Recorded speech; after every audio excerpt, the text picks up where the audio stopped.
Hi, my name is Holden and I'm 16. Before a few years, a lot of different things happened to me, and I learned a lot out of them. So today, I want to tell you my story and see what you think of it. So let me take you from where it all began. Pansy. Pansy was my old school. I didn't like it so much at the time though, and I got kicked out of it. Guess I wasn't as good of a student as the other children of the family, but I really wasn't regretting it back then. My history teacher wanted to see me before the vacation, so I went to his house afterwards. The conversation was bearable. Well, at least until he started talking about my grades. Then I started paying more attention to the details around me. The bed was so hard, and this guy was so old. Like, at some time I even forgot why I was there. And so I made an excuse and went away. Then I went back to the dorm. Well, actually, wait, I'm gonna skip you the details here. But at some point I packed my luggage and got on the train to New York. Once I got to New York, I found a nice hotel to stay in. Well, at least the hotel wasn't so bad, and I spent some time at the window thinking what to do next. I couldn't go back home. Well, at least for a few days. My parents would have found out that I got kicked out of school again. At least from where I was, I could see what happened in the other apartments. In some way, it was amusing, and at the same time strange. Actually, too strange. So, I went out to the lavender room to get something to drink, and I actually met one not so bad looking girl, and of course her two other friends. Anyway, I decided to try my chance with her, and I asked her, "Hey baby, want a drink?" And she answered. Are you 12? So I was like, well, at least we danced. After that, I decided to go to a bar called Ernie's. My brother used to take me there quite frequently, and it was the only place I could think of going anyway. Everything was fine there. Well, at least until my brother's ex-girlfriend came and started banging me around different things. At some point I couldn't really stand it anymore, so I excused myself and ran away. But as I had nowhere else to go, I decided to go back to the hotel and get some sleep. I couldn't really sleep well that night. Too many things were on my head. Well, actually, as I thought, there weren't any friends of mine who I could call there.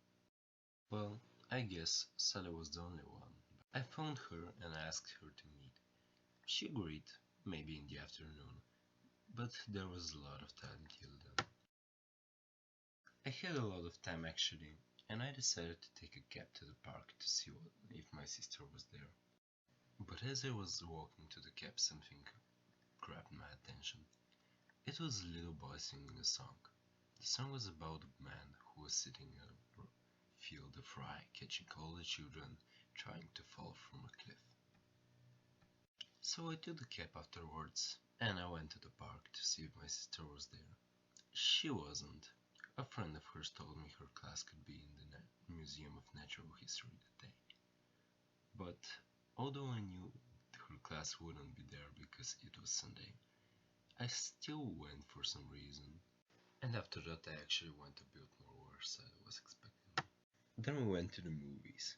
It was bearable until she started talking to a guy she knew from her old class. I noticed I was getting bored and we went skating.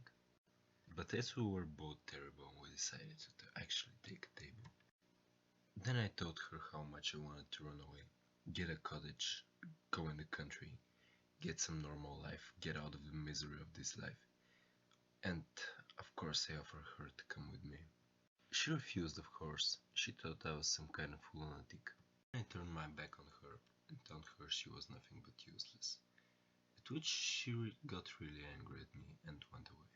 I decided to sit down and start thinking about different things. I had no friends, no money left, nowhere to go, nothing had been done, and there was nothing I could do to make myself better. So I decided to run away. Then I went to the nearest phone cab and phoned my sister to meet me in the park.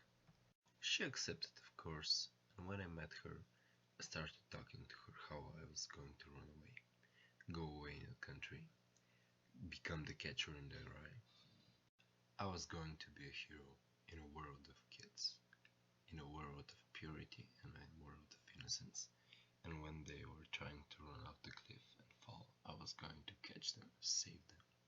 She seemed to be getting angrier at me, and before I noticed it, she had taken my lucky charm from her pocket and thrown it at me.